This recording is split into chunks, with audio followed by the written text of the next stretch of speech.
Good morning बच्चों। Class 10 physics. बेटा मैं हमेशा पार्ट 1, पार्ट 2, पार्ट 3, पार्ट 4 लिख रहा हूँ। वैसे आपकी किताब में जैसे मेरे ख्याल से पार्ट 4 है, लेकिन किताब में 18वां पार्ट दिया हुआ है। लेकिन जब हम टॉपिक पढ़ाते हैं तो आप समझ जाते होंगे, चैप्टर को खोज लेते होंगे। फिलहाल अभी तो इतना कुछ पढ़ाया गया है, वो आप अगर आप लिखते गए होंगे तो किताब की ज़रूरत नहीं पड़ी होगी, क्योंकि न्यूमेरिकल भी काफ़ी कुछ आपको लिख करके ही बता दिया जाता है। और किताब होगी तो आराम से खोज सकते हैं, छोटे बच्चे हैं नहीं। वैसे पाठ का नाम है मानव नेत्र तथा रंग बिरंगा संसार, पाठ का नाम है। लेकिन मैंने सिर्फ यहाँ दृश्य दोष दिया है, क्योंकि इस चैप्टर में हमें दृश्य दोष पढ़ना है। दृश्य दोष, एक सेकंड, माइक बहुत दूर है, पता नहीं आवाज़ आ भी रही है कि नहीं आ रही है। थोड़ा नज़दीक कर लिया, पता नहीं। अच्छा एक सेकंड रुकिए, डिस्टर्ब तो नहीं कर रहा है आपको? ओ नहीं कर रहा है, चलिए। पाठ 10 को डिस्टर्ब कर रहा है सिर्फ, तो इसमें हम नेत्र दोष ही पढ़ेंगे। तो सर्वप्रथम हमारी जो पहली हेडिंग होगी आँख की समंजन क्षमता। पहली बात तो आप तो अपनी आँख में नहीं देख पाएंगे, किसी दूसरे की आँख में देखिए ध्यान से। एक काला स्पॉट है, काला स्पॉट के अंदर एक छोटा सा लेंस है। उस लेंस में आपका प्रतिबिंब दिखता है। किसी की आँख में झांकिए, देखिए काले स्पॉट के अंदर एक छोटा सा काला स्पॉट होता है, उसमें आपका प्रतिबिंब बनता हुआ, आपका प्रतिबिंब झलकता है, आप देख सकते हैं। तो जो काले अंदर के अंदर जो काला स्पॉट है वह उत्तल लेंस है। वह क्या है? उत्तल लेंस है। ठीक है। हम लोगों ने पढ़ा कि उत्तल लेंस के सामने 6 स्थितियों में वस्तु को रखा था। कभी फोकस और प्रकाशीय केंद्र के बीच में रखा, कभी फोकस पर रखा, कभी अनंत पर रखा, कभी F2F के बीच में रखा, कभी 2F व अनंत के बीच रखा। तो भिन्न भिन्न स्थितियों में प्रतिबिंब भिन्न भिन्न स्थानों पर बनता है उत्तल लेंस में। अवतल लेंस में 2 स्थितियां बताई गई थी, वह भी आप जान चुके हैं। लेकिन गॉड गिफ्टेड जो हमारे आंख में जो उत्तल लेंस लगा हुआ है, उसके सामने चाहे वस्तु जहां भी हो, उसके सामने वस्तु चाहे जहां भी हो, उसका प्रतिबिंब रेटिना आंख जो पर्दा होता है, आंख का पर्दा, उसको रेटिना बोलते हैं। रेटिना के पीत बिंदु पर बनता है, चाहे दूर हो, चाहे नजदीक हो, चाहे अनंत पर हो, चाहे जहां हो, प्रतिबिंब उसका हमेशा एक ही जगह बनता है। स्वस्थ आंख की बात मैं कर रहा हूं, जैसे मैं अपनी आंख की बात नहीं कर रहा हूं। मैं तो चश्मा लगाता हूं, आप लोग जानते हैं, देख लीजिए यहाँ रखा हूं, इसमें उत्तल लेंस लगा हुआ है। तो दिखा इसीलिए दिया कि हो सकता है दूसरे स्कूल के बच्चे पढ़ रहे हों। तो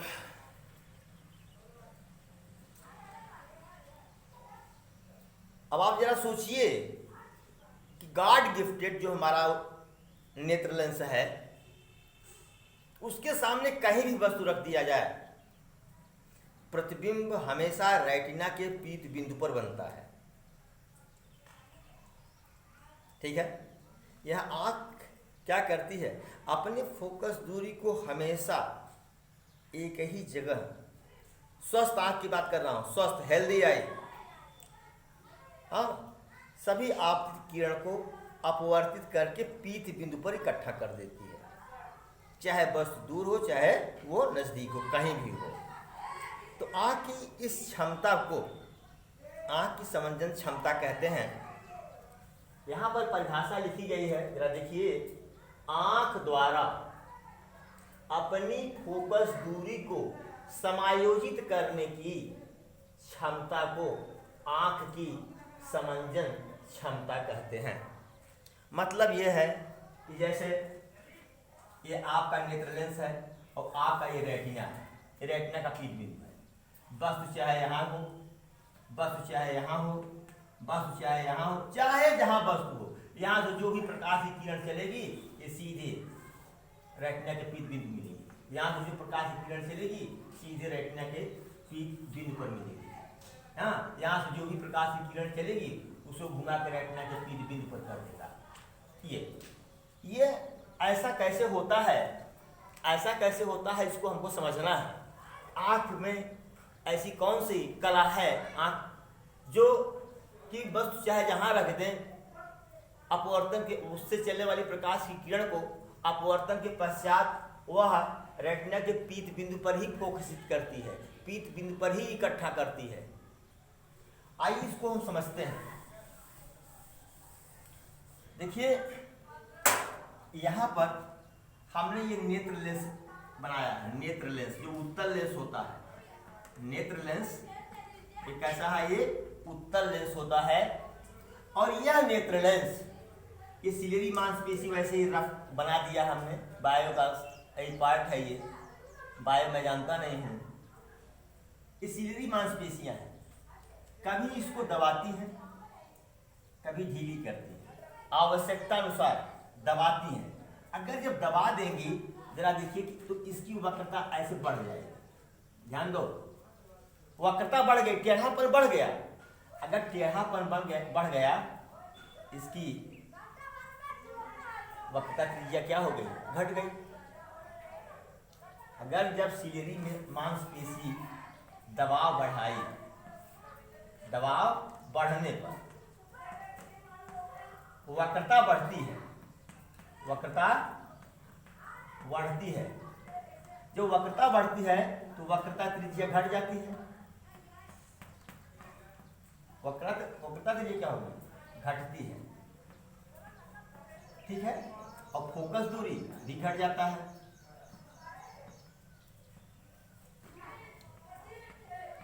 ठीक है, अच्छा इसी का उल्टा इसको बता दिया कि जब दबाव बढ़ाई, ये जो लेंस था जो ऐसे था लेंस, उत्तल लेंस का शेप लगभग है वो ऐसे हो जाता है। वक्रता बढ़ गई, इसमें जरा देखो पहले यहां बता दिया कि वक्रता ऐसी क्या हो गई, बढ़ गई। ठीक है, लेकिन जब दबाव घटाती है, दबाव घटाती है क्या होता है, वक्रता बढ़ जाती है। वक्रता क्या होता है, कम हो जाता है।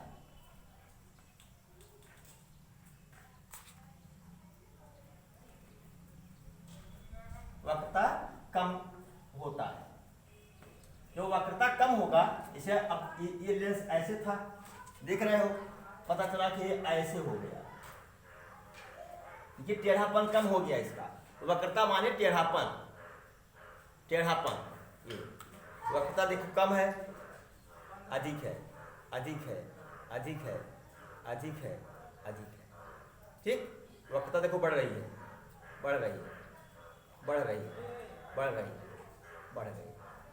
वक्रता बढ़ती चली जा रही है। तो ऐसे हो गया, इसकी वक्रता त्रिज्या क्या होगी, बढ़ जाएगी। तो जब दबाव घटती है तो वक्रता कम होता है, लेकिन वो वक्रता त्रिज्या क्या होती है, बढ़ती है। वक्रता त्रिज्या बढ़ती है तो फोकस भी क्या होगा, सारी वक्रता त्रिज्या बढ़ती है और फोकस क्या हो जाएगा, फोकस दूरी बढ़ जाएगा, बढ़ता है। ठीक, तो कहने का मतलब यह है कि आँख, ये जो आँख का जो सारी नेत्र लेंस सिलिरी मांसपेशियों के बीच, देखो ये जो आँख की समझने क्षमता है इसको मैं विस्तार से बता रहा हूँ। परिभाषा पूछता है सिर्फ इतना लिख दीजिए, लेकिन अगर आपको ज्ञान गहराई में होना चाहिए, ठीक है, और समायोजित करता है, भाई कैसे समायोजित करता है, वही बता रहा हूँ कि कैसे समायोजित करता है। हिंट यहाँ पर हमने दे दिया, मैं बोल रहा हूँ, आप वाक्य जो है बना करके विस्तार में आँख की समझने क्षमता को लिख सकते हैं। देखिए शुरुआत कहाँ से करेंगे। नेत्र लेंस सिलियरी मांसपेशियों, यहाँ लिखा है सिलियरी मांसपेशी। हो सकता है मेरे बोलने में अब आपको समझने में कठिनाई हो, इसलिए शब्दों को लिख देता हूँ। नेत्र लेंस सिलियरी मांसपेशियों के बीच लटका रहता है। जब नेत्र लेंस जब सिलियरी मांसपेशियां नेत्र लेंस पर दबाव को बढ़ाती हैं तो वक्रता बढ़ जाती है। दबाव बढ़ाई, वक्रता देखो टेढ़ापन क्या हुआ, बढ़ गया, वक्रता बढ़ जाता है। और वक्रता बढ़ जाने से वक्रता त्रिज्या घट जाती है, और वक्रता त्रिज्या घट जाने से उसकी फोकस दूरी भी घट जाती है। फिर आगे लिखेंगे, जब सिलियरी मांसपेशियां नेत्र लेंस पर दबाव घटाती हैं, दबाव को कम करती हैं, तो वक्रता नेत्र लेंस की वक्रता कम हो जाती है,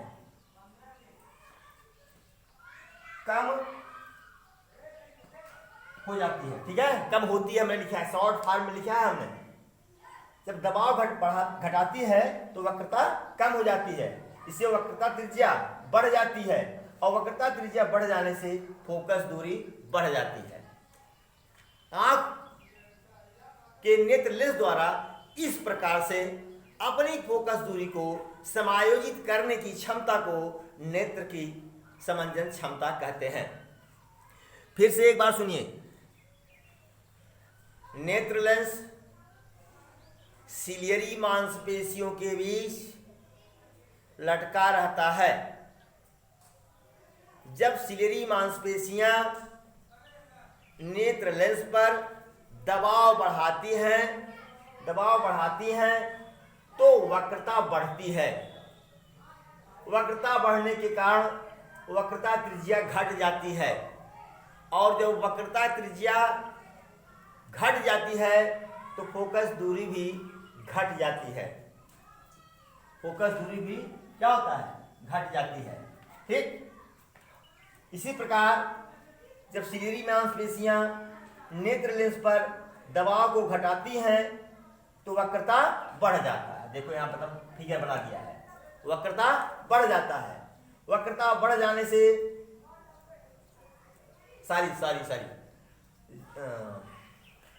जब सिलियरी मांसपेशियां नेत्र लेंस पर दबाव घटाती हैं तो वक्रता कम हो जाता है। वक्रता कम हो जाने से वक्रता त्रिज्या बढ़ती है, और वक्रता त्रिज्या बढ़ने से फोकस दूरी बढ़ जाती है। इस प्रकार नेत्र लेंस द्वारा अपनी फोकस दूरी को समायोजित करने की क्षमता को लेंस की समंजन क्षमता कहते हैं, या आंख की समंजन क्षमता कहते हैं। Thank you so much. फिर अगले वीडियो में हम दृष्टि दोष लेकर के आप लोगों के सामने आएंगे। Thank you so much.